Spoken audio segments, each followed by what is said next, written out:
A short while later, after getting a call from Lu Hong, Shen Yuan climbed into his car and drove toward their agreed-upon meeting place.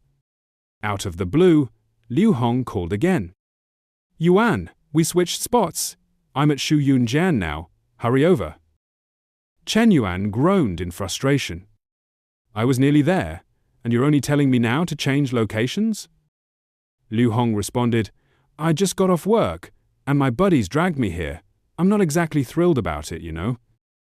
Irritated, Shen Yuan snapped, "No excuses. Get a move on. I'll be waiting downstairs at Shu Yunjian. If you're not there in 30 minutes, I'm gone." Soon after, Shen Yuan pulled up to the new spot. Glancing around, he thought to himself, Shu Yunjian is awfully close to Advisor Li's place. No way, it's that much of a coincidence, right? Asterisk. As he pondered this, Li Yu Hong came down the stairs. Spotting Shen Yuan, he flashed a grin and said, "Yo, why are you standing out here? Come upstairs for a session. Technician 98 is top-notch." Shen Yuan folded his arms and replied coolly, "Pass. I've got my own personal technician. Why would I bother with this joint?" That's when Li Yu Hong noticed the car parked nearby. In a shocked tone, he said, "Hold up, Yuan. Is that your ride? What's the deal?" Shen Yuan shrugged. "What's it look like? I just bought it." Hearing this, Liu Hong slung an arm around his shoulder and exclaimed, "You sly dog! Did you hit the jackpot or what? A GC glass? That's my dream car." After enduring his chatter, Shen Yuan cut in impatiently, "Enough with the chatter. Why'd you drag me out here?" Liu Hong gave a knowing wink and a thumbs up. "Come on, you're a shareholder, man. You really want to stay a glorified errand boy? The interior's getting finished in 2 days. Let's head up. We can talk while getting a session. Technician 98 will blow your mind, guaranteed." Right then, 2 familiar figures appeared behind him. Just as Shen Yuan feared something might go wrong, it did. It was Li Xiao and Li Mang. The moment Li Mang saw him, she recognized him instantly and called out, "Sis, isn't that Shen Yuan?" Li Xiao's eyes held a thoughtful glint as she replied, "Yeah, it's him." Meanwhile, Liu Hong was still rambling. "Look at that expression. You falling for number 98 already? Number 98? But Shen Yuan's face wasn't frozen because of some technician. He stared in their direction, thinking, "Damn it, it's the advisor. You really get what you dread." Asterisk. Hearing Liu Hong's words, Li Mang and Li Xiao had starkly different reactions. Li Mang looked furious, while Li Xiao seemed utterly disappointed. Realizing the situation could spiral, Shen Yuan knew he had to clear things up or risk disaster. He rushed over, forcing an awkward smile, and said, "Advisor, fancy meeting you here." Liu Hong, in a hushed tone, asked, "Yuan, who are they? They're gorgeous." Li Mang stayed silent, just grabbing Li Xiao's hand and storming off. Panicked, Shen Yuan shouted, "Hold on, wait!" He chased after them and said, "Heading home to cook? Mind making an extra portion? I can lend a hand." Li Mang, unable to hold back, spun around and snapped, "Help with what, Shen Yuan? Have you no shame? Coming to a place like this? Do you even deserve my sister?" Seeing she'd cut to the chase, Shen Yuan tried to explain, "You've got it all wrong. I'm just here waiting for someone." Li Mang wasn't having it. She kept scolding him. "That's your excuse? My sister's been warming up to you these past 2 days. She even bought a gift to thank you for that bag you gave her. And you're here? I'm done talking. Get lost, you jerk." With that, she tugged Li Xiao's hand and marched off, not before throwing one last jab, "Go to hell, you filthy scumbag. Go find your number 98. As they left, the favorability points above Li Xiao's head plummeted 69, 68, 67. Watching them disappear, Shen Yuan's face fell. What just happened? Everything was fine, and now, this massive misunderstanding. Asterisk. Liu Hong, realizing he'd caused a mess, tiptoed over and asked, "Yuan, is that your new girlfriend? Want me to clear things up?" Shen Yuan, dejected, replied, "Forget it. She's pissed, and your explanation wouldn't help much." He thought to himself, this time, I've really hurt Advisor Li's feelings. Asterisk. Lu Hong didn't push further. Glancing at the sisters, he said, Yuan, I'm sorry, man. I didn't see this coming. Then, curiously, he added, who is she anyway? Never seen her before. Chen Yuan turned to him and said, she's my advisor and my business English teacher. Lu Hong gasped, stunned. Damn, you've got the nerve to go after a teacher too? What else don't I know about you? Spill it all so I can die in peace. Chen Yuan, too fed up to argue, pointed at his car and said, I'll find a chance to smooth things over with her later. Let's go. We'll find somewhere to sit and talk. A bit later, at Chen Na's coffee shop, the moment she saw Chen Yuan walk in, she beamed and said, Chen Yuan, you made it. He gestured toward Lu Hong and said, brought a friend for some of your famous Nana coffee. Can you whip up an iced Americano and a vanilla latte? Chen Na nodded. Of course. With that, Chen Yuan and Lu Hong grabbed a table. Lu Hong, with a sense of déjà vu, said, Hey, I swear I've seen that woman before. Chen Yuan smirked. Forgot already? Lu Hong, puzzled, asked, Who? Chen Yuan explained, that day at Nanjing restaurant, she was the girlfriend my cousin Ling Guangyao brought. Lu Hong's eyes widened. The saleswoman from the 4S shop? Why's she here? No way did you go after someone else's girl again? Chen Yuan gave a dry laugh. Go after? That's not it. It's mutual attraction. Lu Hong's face went blank. Unbelievable. You're chasing a teacher and stealing someone's girlfriend. Yuan, you're a legend. Chen Yuan cut him off. Enough nonsense. Let's get serious. I'm stepping back from now on. You handle things. Lu Hong, surprised, said, What's with the sudden change? Without a mastermind like you, I'm not sure I can handle the pressure solo. Chen Yuan, after hearing his complaints, said firmly, I trust you. In his mind, he thought, if I meddle too much in business between brothers, disagreements are bound to happen. I can't let that ruin our friendship. Asterisk. Lu Hong determined replied, I won't let you down. Just then, Chen Na brought their drinks. Setting them down, she said, Your coffee's ready. Lu Hong quickly chimed in, Thanks, sis-in-law. At the term, Chen Na's face lit up, blushing as she murmured, Suddenly, she pointed at Chen Yuan's shoulder. Why's your shirt so creased? Surprised, Chen Yuan asked, Where? Chen Na reached out, smoothed his shirt, and said, There, fixed. Watching this, Lu Hong felt a pang of envy, thinking, This is too mushy. Why's life feel so different around my friends today? Asterisk. Later, after discussing the bar's upcoming opening, Lu Hong left. Chen Yuan drove Chen Na home. As they stepped inside, Chen Na said, Jiayu's finishing her university entrance exam next week. She wants to work during summer break. I was thinking she could help at the coffee shop. What do you think? Chen Yuan nodded. Sounds good. No issues here. Chen Na smiled. All right, I'm gonna shower. It was hectic today, and I'm all sweaty. Once she left, Chen Yuan pulled out his phone, muttering, Maybe I should call the advisor and clear things up. He dialed Li Xiao's number. No answer, just endless beeping. Worried, he thought. Asterisk. She's not picking up or replying on WeChat. I wonder how she's doing. Asterisk. Meanwhile, at Li Xiao's place, she sat curled up by her phone. Seeing the incoming call, Lai Mang huffed. So annoying. How does he even dare call? She added, Sis, block that guy's number so he stops bothering you. Lai Xiao stayed quiet, staring at the vibrating phone.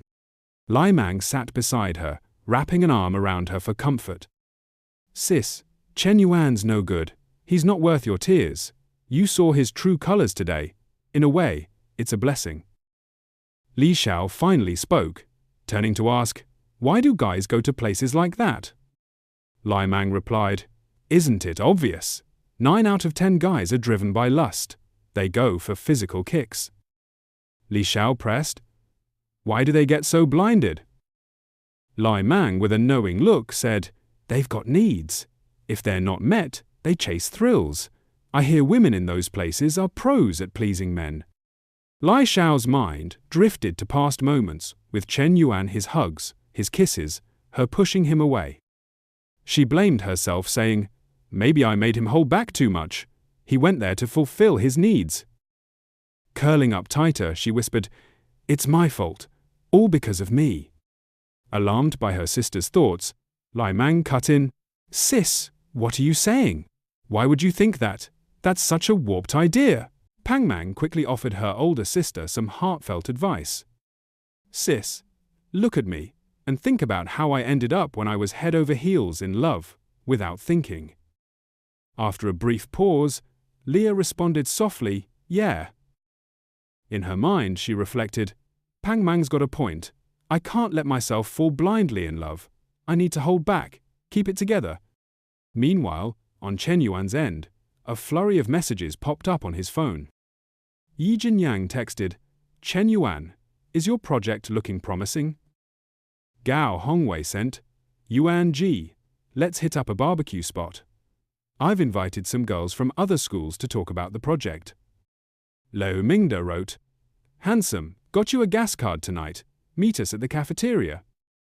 Another message read, "Friends, let's grab a bite." Xiaolong NV sent a photo. Staring at the flood of notifications, Chen Yuan rubbed his jaw and mused, "These are all from old classmates who rarely reach out. They're trying to get me to pull some strings. No need to dig into these. Didn't expect Xiaolong NV to message me this much." With that, Chen Yuan opened Long Jinghan's messages. "Hi senior, the weather's amazing today, isn't it? You must be super busy, right? Don't forget to eat on time. Good morning senior, another day full of energy. It was so windy last night, tons of leaves scattered around the schoolyard." She also included a flirty selfie. Eyeing the photo's assets, Chen Yuan quietly evaluated. Definitely white and soft, but it's edited. Need to see her in person to judge if this junior's got potential as a backup. I'll keep an eye on her for now. With a grin, Chen Yuan replied, "Pretty busy. Let's chat when I've got time." In his head, he thought, this junior's still messaging consistently, even after days of no response. Short and sweet replies work best. It keeps her guessing, but hopeful. Just then, Chen Na appeared, calling out warmly, "Chen Yuan." She stepped out in a sharp business outfit, black stockings paired with a half-unbuttoned vest, revealing a lively chest without restraint. She asked softly, "Like what you see?" Chen Yuan quickly slipped his phone into his pocket, stood up, and said, "Nah, you're messing with my inner peace today." With that, he reached out and ripped the stockings on Chen Na's shapely thighs. She wrapped her arms around his shoulders, murmuring, "Shall we head inside?" Chen Yuan caressed her thighs and replied, "Can't wait another moment. Nah, you're incredible today."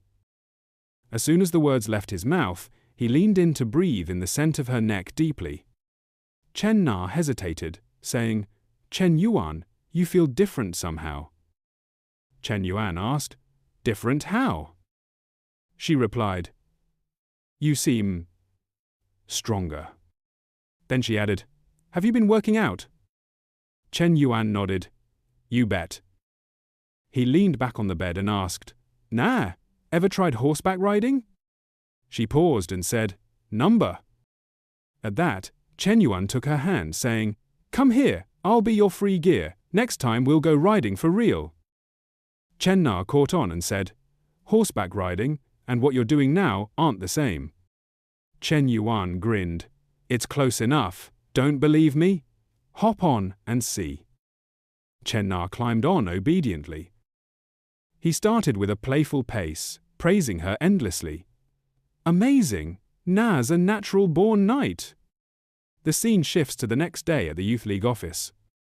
As soon as the door swung open, a crowd of students poured in. "Teacher, I'm here to submit my application and business plan." "Teacher, where do I put this?" "Teacher, I was here first, take mine." Staring at the stack of plans shoved in her face, the elderly teacher thought irritably, entrepreneurship applications used to be rare. Why are so many female students showing up out of nowhere?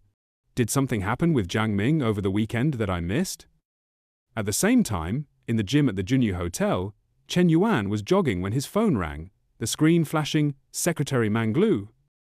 Manglu raised her eyebrows and asked, "Who's that calling?" Shen Yuan didn't respond right away and picked up the call. On the other end, Yingzi's voice came through. "Boss, we got the first batch of applications and business plans today, 653-inch total." Shen Yuan asked, "What's the male-to-female ratio?"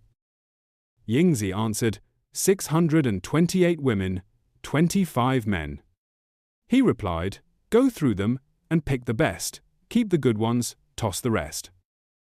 His implication was clear: prioritize the attractive girls and discard the others. Back at the Youth League office, chaos reigned. The old teacher tried to maintain order, saying, "Everyone, calm down, line up properly, no pushing, one at a time." Watching the frenzy, Yingzi quietly asked, "So, you're saying let all the pretty girls through?" Shen Yuan clarified, "Number, if any male students submitted standout entrepreneurial plans, send those over too." Hearing this, Yingzi glanced at the towering pile of plans on the desk and sighed, "This is overwhelming." Then she added, "Got it, boss." After the update, Shen Yuan hung up thinking, if it's all beauties, this'll turn into some kind of performance troupe. I need to nurture real talent, so when the system grants me assets later, I'll have capable people to manage them. Just then, Manglu turned to him and said, "Shen Yuan, I asked you something, and you still haven't answered." Shen Yuan replied, "Just a subordinate from school. What, jealous again?" Manglu looked away, pouting, "Not at all. I was just curious." Shen Yuan smiled, patting her head. "Don't overthink it. It's strictly professional." Suddenly, the system's notification chimed. Ding! Asterisk. The system has detected that the host has a third girl with a favorability rating of 90 or above, completing the favorability stage mission. Rewards will be issued shortly. Caught off guard, Shen Yuan glanced at Manglu, spotting the glowing 90 above her head. He thought to himself, "Mu Bao, well done." Such a simple gesture of reassurance, yet it yielded such a surprising reward. Every time an NPC's favorability hits 90, the system's rewards are generous. What would it be this time? The system promptly delivered: a 5mm increase in diameter, 30 million in filial piety funds, and 2 exclusive skill exchange cards. Overjoyed, Shen Yuan muttered, "Well damn, it actually came through." The filial piety money was for Old Man Chen and Madam Li, no question. He still had 1 skill card saved from last time, but the first reward was truly game-changing. No man wouldn't lose it over that. Without hesitation, he commanded the system, "Activate the first reward." Instantly, Shen Yuan's divine weapon glowed with a 5-colored golden light. A warm sensation spread from his abdomen downward, and the small birdcage suddenly felt tight. Overwhelmed with excitement, Shen Yuan called out to Manglu, "Come here for a sec." Surprised, she asked, "What's up?" He grabbed her hand, pulling her along, and said, "No time to explain. Let's head upstairs." Seeing his urgency, Manglu grew concerned. "What's going on?" Once they reached the bathroom and shed their outer clothes, Shen Yuan charged forward, thrusting his enhanced divine weapon into the cave. Feeling the entrance stretch, Manglu gasped in alarm. "Wait, Shen Yuan, something's off." Smirking, Shen Yuan asked, "What's off?" Her eyes wide with shock, Manglu said, "You feel different. Am I imagining this? Did the gym do this?" Shen Yuan laughed casually. "Maybe you're the one who's changed." Manglu replied, "Is that it? Just go easier next time. I can't handle this." Shen Yuan pulled her close, saying gently, "All right, my dear, I'll warm up properly next time." Inwardly, he thought, the upgrade's effect is undeniable. This is it. After 99,981 rounds of intense action, Shen Yuan caressed Manglu's blissful face and said, "Coach Liu, you rest. I've got things to handle, so I'm heading out. He got up and left, thinking, this new weapon won't just take Liu Bei time to adjust to Nebo, and Huibo will need to adapt too. Gotta take it slow next time. Stepping out of the car later, Shen Yuan thought of Li Xiao, muttering, a day's passed regarding Lucia. The teacher's not picking up or replying to messages. At this rate, the misunderstanding will only grow. How do I prove I didn't do it? She needs to give me a chance to explain. Best to meet her in person. She's free this afternoon, so she's probably home. Moments later, outside Leah's house, a knock echoed. She hurried to the door and called, "Who's there?" A voice answered, "I'm from downstairs. Your bathroom's leaking into my place." Hearing this, Leah opened the door. Seeing who it was, she froze. "You tricked me again. It's you, Shen Yuan." Holding the door firmly, Shen Yuan said seriously, "Let me inside." Leah asked sharply, "What do you want?"